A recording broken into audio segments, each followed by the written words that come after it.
For the January 6th committee, a crucial question. What exactly was our commander-in-chief doing during the hours of violence? Today, we address precisely that issue. And I now recognize the gentlewoman from Virginia. From the time when President Trump ended his speech until the moment when he finally told the mob to go home, a span of 187 minutes, more than 3 hours. What you will learn is that So Elaine, Lori, and I decided to lead the 187-minute hearing because we were both veterans on the committee. Elaine and I had taken the oath twice as a member of Congress and as a military member. And I think it was important for us to just hopefully express that outrage of how there are people that are willing to die for this country, and this guy couldn't even follow through on his basic oath to defend the constitutional branch of government. Here's what will be clear by the end of this hearing. President Trump did not fail to act during the 187 minutes between leaving the ellipse and telling the mob to go home. He chose not to act. The 187 minutes began as Trump left the stage and demanded that his motorcade drive him to the Capitol. the president was still adamant to go to the Capitol, but his Secret Service detail was equally determined to not let him go. That led to a heated argument with the detail that delayed the departure of the motorcade to the White House. Later, Cassidy Hutchinson heard reports about what happened. So once the president had gotten into the vehicle with Bobby Engel, who is the head of Mr. Trump's security detail, he thought that they were going up to the Capitol, and when Bobby had relayed to him, "We're not, we don't have the assets to do it, it's not secure, we're going back to the West Wing," the president had very strong, a very angry response to that. The president said something to the effect of, "I'm the effing president, take me up to the Capitol now." To which Bobby responded, "Sir, we have to go back to the West Wing."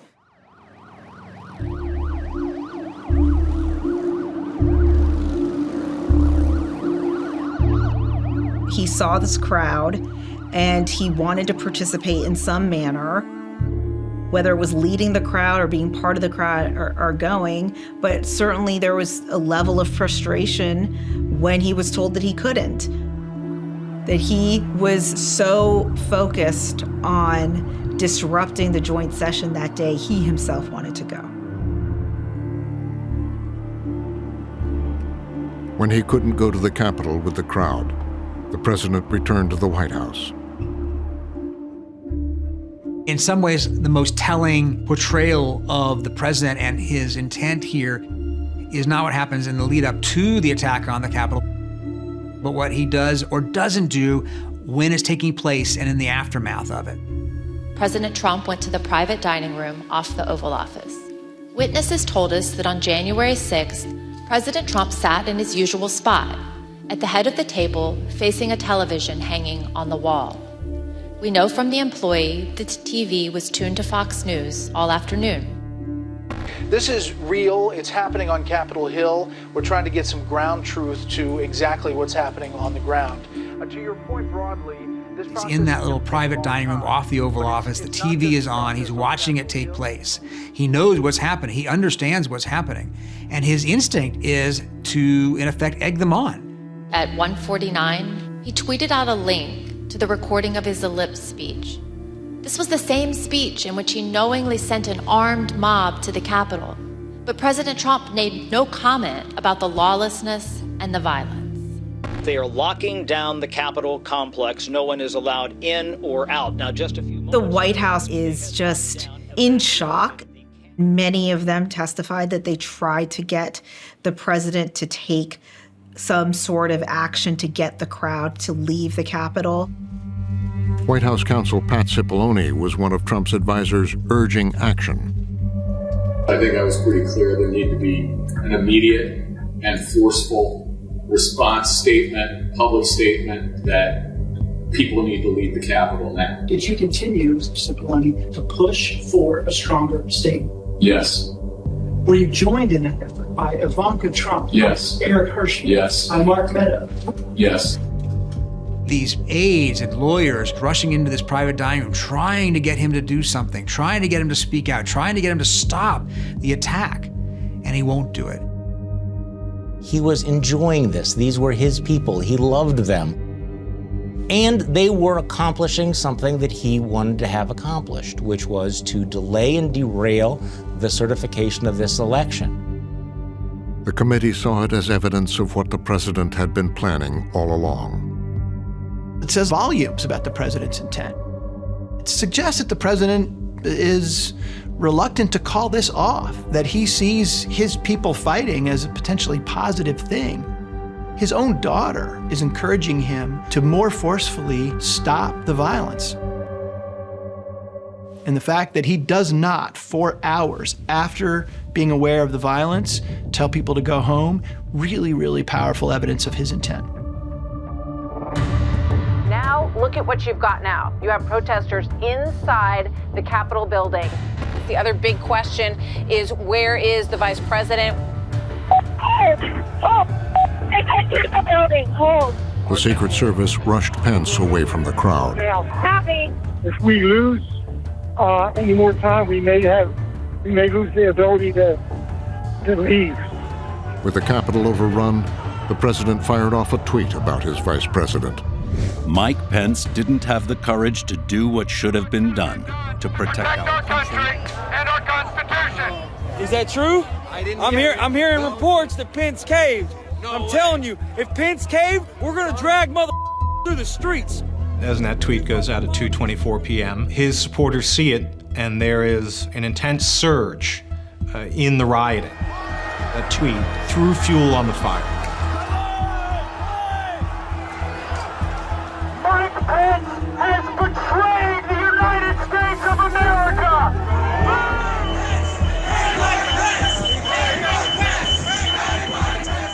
The mob goes down there to the Capitol and chants, "Hang Mike Pence."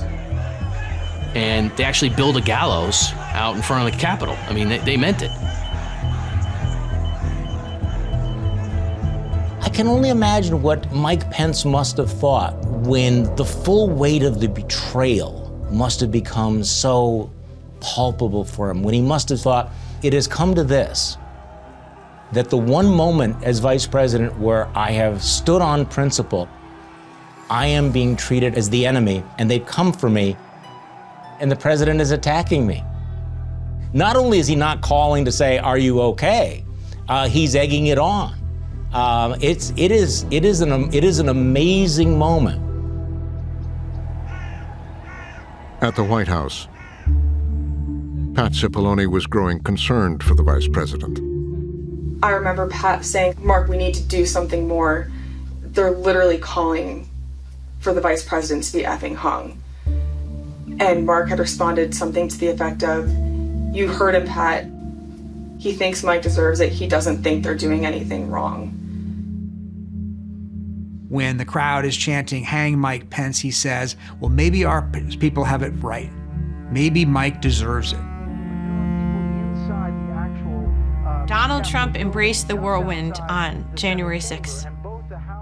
He, in his speech at the Ellipse, in his tweets afterwards, in his indifference to the pleas of his family and advisors to do something more, to call them up, he seemed to revel in the chaos and violence that he himself had unleashed.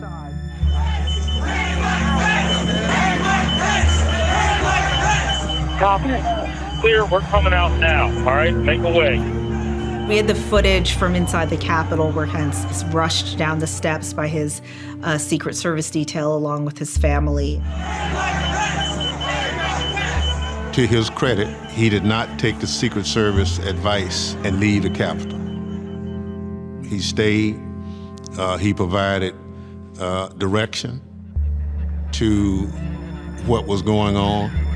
He offered the stability at the moment that the president refused to do.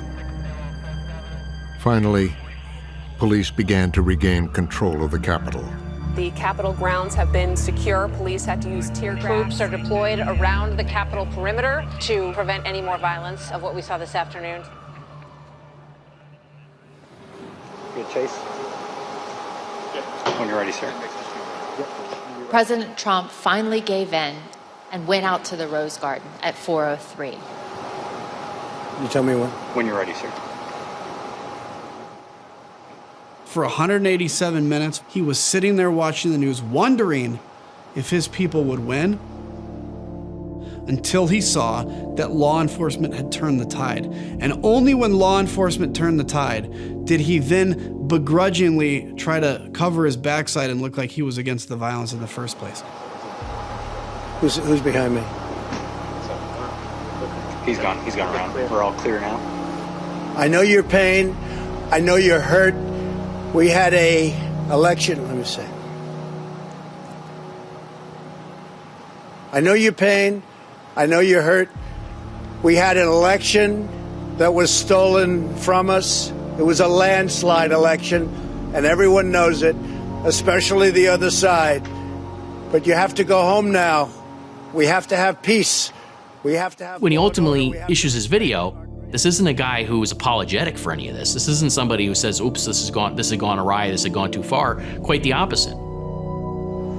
So go home. We love you. You're very special.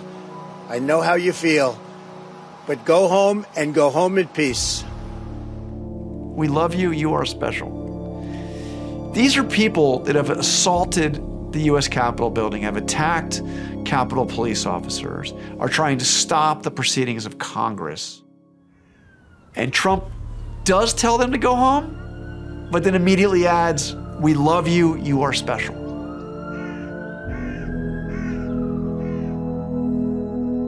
Special Counsel Jack Smith has cited those 187 minutes in his conspiracy case against Trump. The defendant's knowing and corrupt intent is clear from his actions and purposeful inaction during the attack on the Capitol. The prosecutor's going to show that as he got the result he hoped for, a big scene, a riot, and then of course he wasn't going to do anything to stop the riot because he had use to make of it. And that use was to use the people's fear to try to get them to do what he wanted.